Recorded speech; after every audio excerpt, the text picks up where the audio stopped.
Today in Melbourne is in the very poor to hazardous range. When you get to the hazardous range, really anyone can develop symptoms. There's eye and throat and nose irritation. People can have a cough develop or worsening of cough or even wheeze. Really the vulnerable groups that we're most concerned about are children 14 and younger, people 65 years and older, and those with pre-existing medical conditions, heart disease, lung disease, or even diabetes. Those individuals need to make sure that they have a plan in place to look after their health. They might need to check in with their GP. They can call Nurse on Call at any time. Obviously, if they're in real strife, they need to see their GP or call 000. Pregnant women are also in that group of vulnerable people.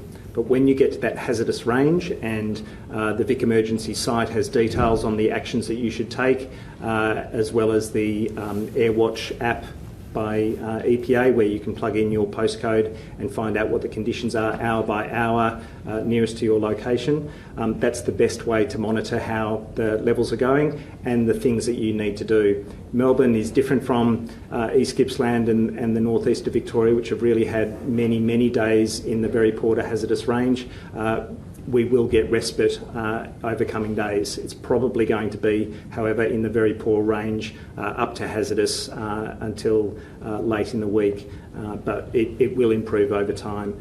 When conditions are good or good to moderate air quality, that's the time to open doors and windows, to air your house, to get the smoke out. And then when the air quality is poor, close doors and windows, stay inside, minimise your activity, try not to be engaged in outdoor activities if you can. Is it true that we have the worst air quality in the world today? I think overnight for Melbourne it did reach the worst in the world. Those conditions overnight are obviously when there are cooler temperatures and the particulate matter can settle very low to the ground. It will improve through the course of today, I'm told by the Chief Environmental Scientist. So with warmer temperatures that particulate matter will lift. But yes, it has been very poor in Melbourne overnight. Is there a particular day later in the week that we will see that change come through?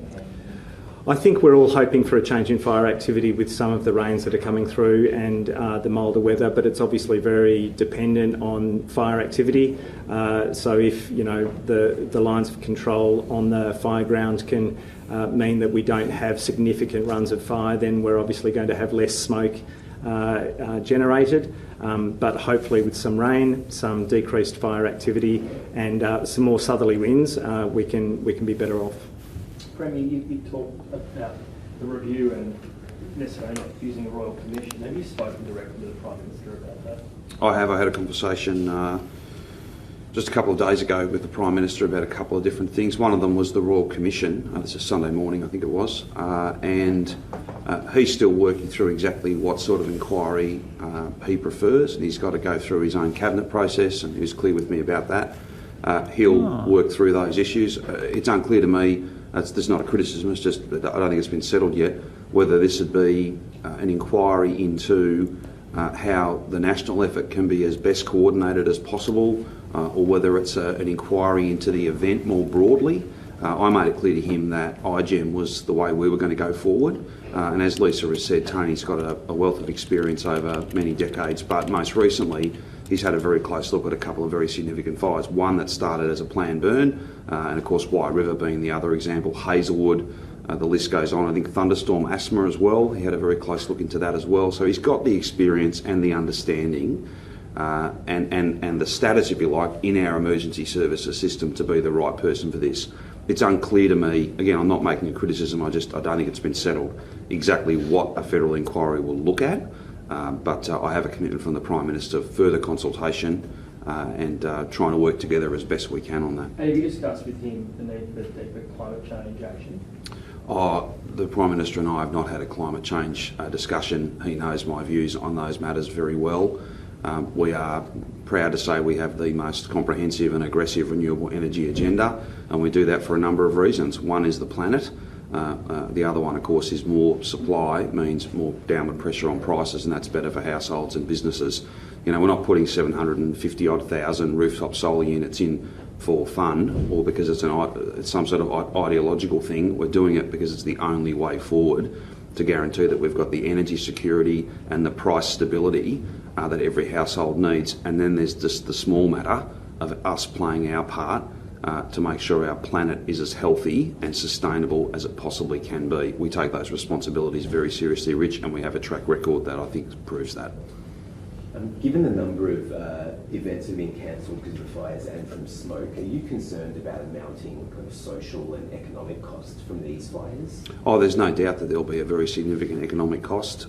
This is why we run surplus budgets, not just because of the need to have a buffer to draw down on to help with relief and recovery and to replace equipment that's been damaged and all those sort of practical things.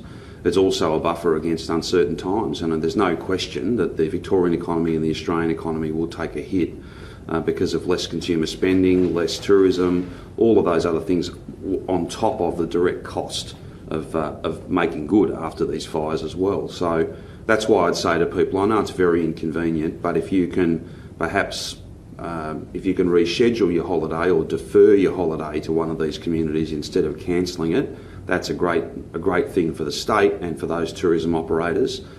If you can be aware of your circumstances, it may be that a community that's not directly impacted, it's still safe to go there and to spend your hard-earned money and support that local community.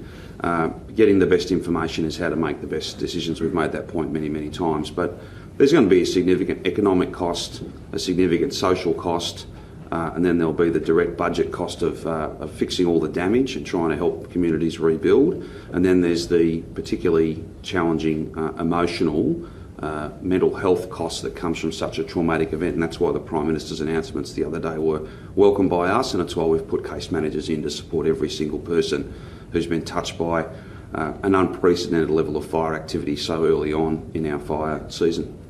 Beyond grants for businesses in bushfire-affected areas, do you have any plans for any ongoing support for tourism operators, businesses that are dependent on tourists? Martin Bakula, who's the Tourism Minister, has been having discussions with a lot of the peak bodies and individual businesses, large and small, and we'll have more to say about a tourism package soon. I know the Prime Minister's having a roundtable today in relation to small business.